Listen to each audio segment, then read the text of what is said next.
Assalamualaikum warahmatullahi wabarakatuh. Ketemu lagi di channel saya Khairi Irawan Khan, Medan, Sumatera Utara. Alhamdulillah, beberapa hari yang lewat saya diminta untuk mengajarkan satu ketahanan pangan kepada warga desa Selemak. Dan kita juga study tour lah. Kami ajak mereka yang belajar ini ke tim-tim saya. Jadi saya secara nggak langsung mengadakan kunjungan ke tim-tim saya juga. Oke, jangan banyak cerita. Insya Allah kita lihat aja videonya. Karena saya yakin teman-teman juga pengen lihat bagaimana keseruan kami di sana. Alhamdulillah, dimulai dari prokes. Jadi kita setiap mengadakan event atau mengadakan pelatihan yang diundang baik dari pihak pemerintah ataupun saya adakan sendiri, kita selalu mengedepankan prokes sesuai dengan anjuran pemerintah. Alhamdulillah kita ya seperti biasa, nggak ada yang berbeda. Jadi peserta banyak didatangkan atau banyak peserta dari Karang Taruna, dari warga desa, juga orang-orang yang kedepannya pengen belajar budidaya BSF untuk membuat satu ketahanan pangan. Setelah pulang dari sini Pak, bukan bapak-bapak dibiarin ya. Jadi belajar dengan saya itu ada maintenance-nya. Ketika setelah selesai belajar, praktek didampingi. Ketika ada masalah, nanti saya sediakan WhatsApp group. Jadi WhatsApp group itu tujuannya untuk saling koordinasi, saling sharing. Jadi yang sharing apakah cuma orang desa Selemak? Enggak. Bapak-bapak, ibu-ibu nanti akan saya gabungkan di grup yang paling junior. Itu insya Allah ada orang dari Sabang sampai Merauke. Insya Allah ada 2 orang dari Malaysia. Dari Malaysia nanti juga akan gabung di grup itu. Grup yang saya miliki kurang lebih 20, satu grup itu kurang lebih sampai 125 sampai 200 Pak. Jadi tim saya kurang lebih sekarang ini hampir 2000 orang di seluruh Indonesia. Jadi alhamdulillah dengan seperti itu, ini untuk menjalankan satu bisnis. Dan insya Allah setelah belajar di ruangan satu harian, belajar praktek bagaimana mereka mengerti tentang gambaran kecil. Karena terus terang yang belajar itu nggak semuanya mengerti tentang maggot BSF. Jadi kebanyakan yang belajar itu memang pengen buat satu ketahanan pangan dan pengen nambah income pribadi intinya. Dan pihak desa pengen setiap warga desanya itu bisa meningkatkan income pendapatan setiap kepala keluarga. Jadi insya Allah setelah satu harian saya ajak langsung ke farm Bang Hanafi. Karena farm Bang Hanafi ini berdekatan dengan desa yang saya buat adakan pelatihannya. Insya Allah ini sebelum saya satu hari cek budidaya Bang Hanafi untuk melihat kelayakannya apakah pantas untuk di-share kepada teman-teman yang masih baru dalam belajar dunia BSF. Alhamdulillah, lagi-lagi kita kekunjungan ke salah satu farm milik dari Bang Hanafi, Kota Datar, Stabat, Sumatera Utara. Jadi alhamdulillah di sini udah ada perubahan. Ini kandang lama, ini kandang baru. Kandang lama tetap dimanfaatkan karena kemarin kalau ini langsung ditukar kemari, ini nggak dipakai lagi, maka nggak ada telur lagi. Jadi dengan seperti ini dapat telur walaupun nggak maksimal, tapi maksimalnya di kandang baru. Untuk tempat yang lain-lain, alhamdulillah sudah mulai ada perubahan. Yang pertama puyuhnya itu langsung bawahnya maggot BSF. Dan di beberapa biopon ini ada kendala karena produksi telur dengan perpindahan kandang baru, maka biopon masih banyak yang kosong. Alhamdulillah untuk yang lain-lain udah oke. Nih kita lihat. Luar biasa maggotnya sehat. Dan perubahan yang ada di dalam sini itu teman-teman bisa lihat. Kemarin waktu saya datang kemari itu nggak ada biopon.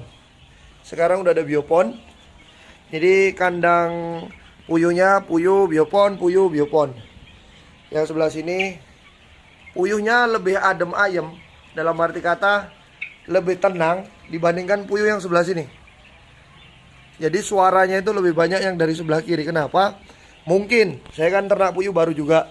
Jadi di sebelah sini itu kotorannya udah terlalu banyak, apalagi pengambilannya 2 hari sekali atau 1 hari sekali. Sedangkan yang sebelah sini ini nggak ditemukan kotoran sama sekali, kecuali yang nempel-nempel di seperti ini. Jadi bawahnya teman-teman bisa lihat, yang berada di bawah kandang puyuh itu ya udah maggot semuanya. Oke, kita lihat dari bagian depan. Itu bawahnya udah langsung maggot semuanya. Ini juga sama, maggot semuanya. Dan alhamdulillah dari yang sebelah sini, ini baunya insya Allah nggak bikin sakit kepala lah. Tapi kalau yang sebelah sini, begitu kita datang kemari, itu aduh baunya, bahasa Inggrisnya breng-brengan. Nah, jadi kurang lebih seperti ini. Dan teman-teman bisa lihat, yang sebelah sini itu menggunakan kipas, sedangkan untuk yang sebelah sana enggak. Oke. Jadi banyak kelebihan-kelebihan ketika menggunakan maggot. Jadi teman-teman bisa lihat sekali lagi, itu berbeda. Jadi teman-teman bisa lihat, coba puyuhnya. Itu perbedaannya lain. Sedangkan yang sebelah sini itu lebih aktif dia puyuhnya. Karena mungkin bau dari kotoran yang disebabkan sehingga mereka ini nggak tenang. Padahal kalau dari populasi sama, satu kandang itu persentasenya sama. Dan alhamdulillah perubahan-perubahan yang di sini yang dikatakan Bang Hanafi adalah puyuhnya itu jauh lebih sehat. Yang kedua, tingkat kematian sangat rendah. Bahkan FCR hari ini penekanannya itu luar biasa. Yang seminggu sekarang, dulunya itu 8 goni, sekarang itu seminggu bisa 5 goni. Jadi bisa save 3 goni, kan lumayan.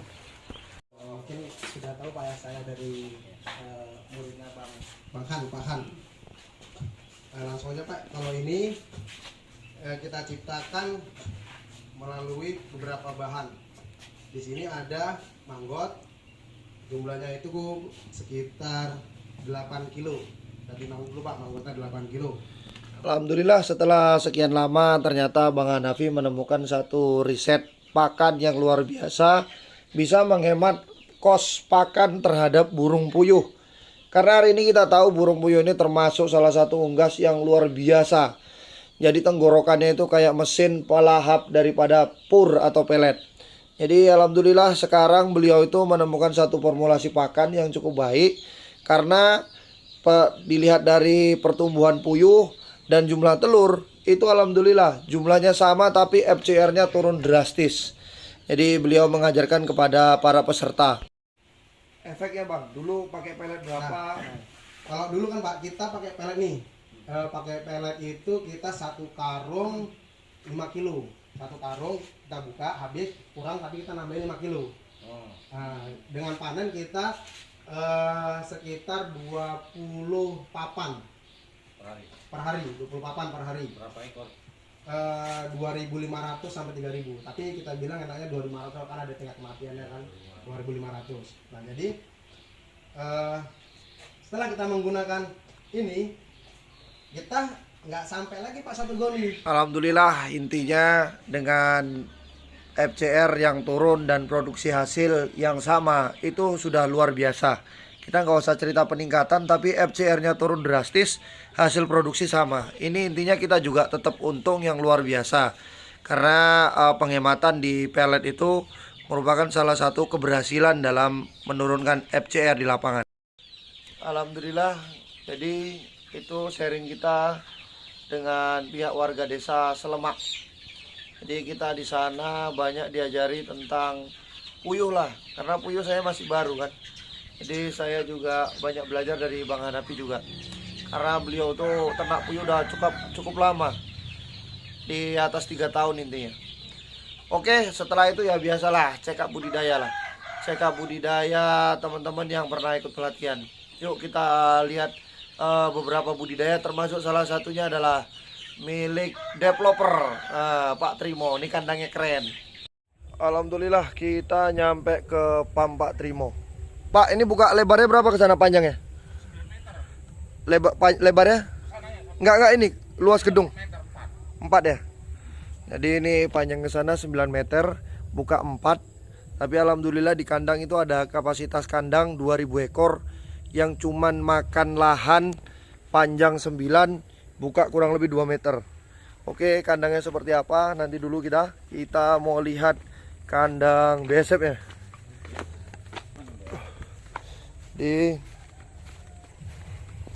Oke, seperti janji kita, jadi alhamdulillah kita ke farm Pak Trimo. Ini langsung kita lihat kandangnya. Alhamdulillah kandangnya cukup bagus. Dan ini pakai komposer supaya bisa mengapung di apa namanya, laut nih. Kolam. Jadi bisa mengapung di kolam ini. Jadi nanti kita akan uji coba. Karena di sini banyak tikus. Jadi kita manfaatkan kolam ini tujuannya untuk menghindari tikus. Jadi nanti kita akan cari bagaimana si kandang BSF ini lebih efektif. Apakah di darat atau apakah di dalam ini, di dalam air. Tujuannya untuk menghindari predator.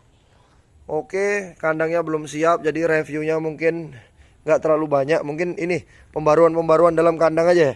Ini yang besi hijau-hijau di pinggir ini adalah untuk tempat meletakkan komposernya ini. Nanti dimasukkan supaya ini ngambang. Jadi nanti ngambang supaya jangan goyang, mungkin akan dikasih jangkar. Oke, ini farm beliau dari belakang. Jadi insya Allah kita akan lihat kandang dengan kapasitas 2000 ekor untuk ayam usia 0 sampai 1 bulan.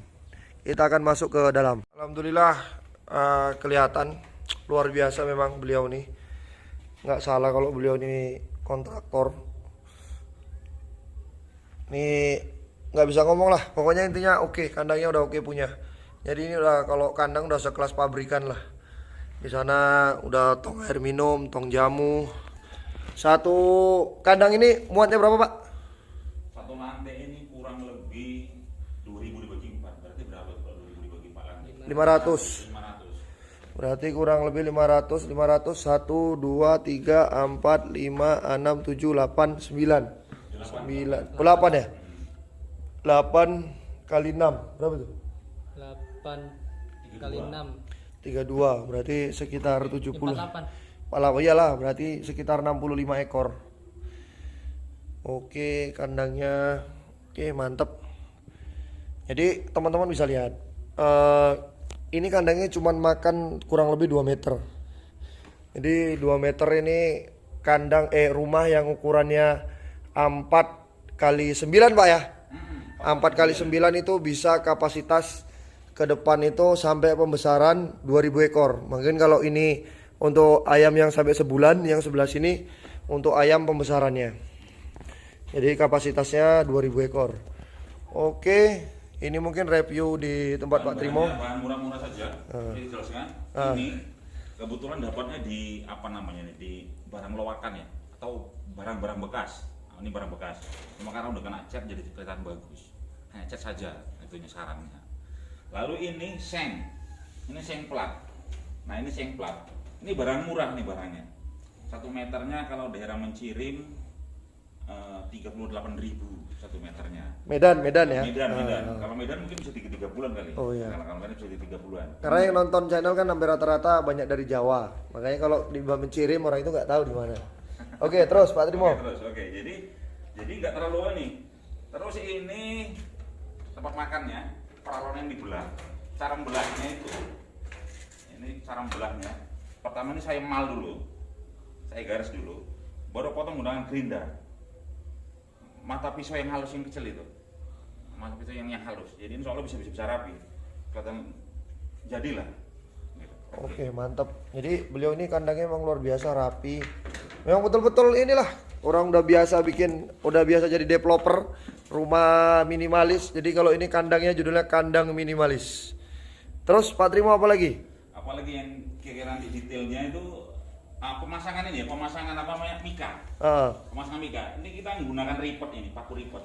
Paku ripet ya. Paku ripet. Nah, poin pentingnya di sini, Poin karena penting. alasnya itu adalah dia besi holo, agar pekerjaan lebih cepat, harusnya itu di bawah dibor. Oh, ini kemarin udah dipasang dulu Sudah ya? dipasang baru dibor.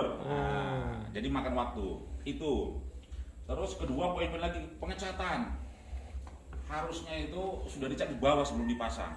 Jadi cat dulu ya, jangan udah dipasang baru dicat ya. Dicat ya. Nah, itu makan waktu.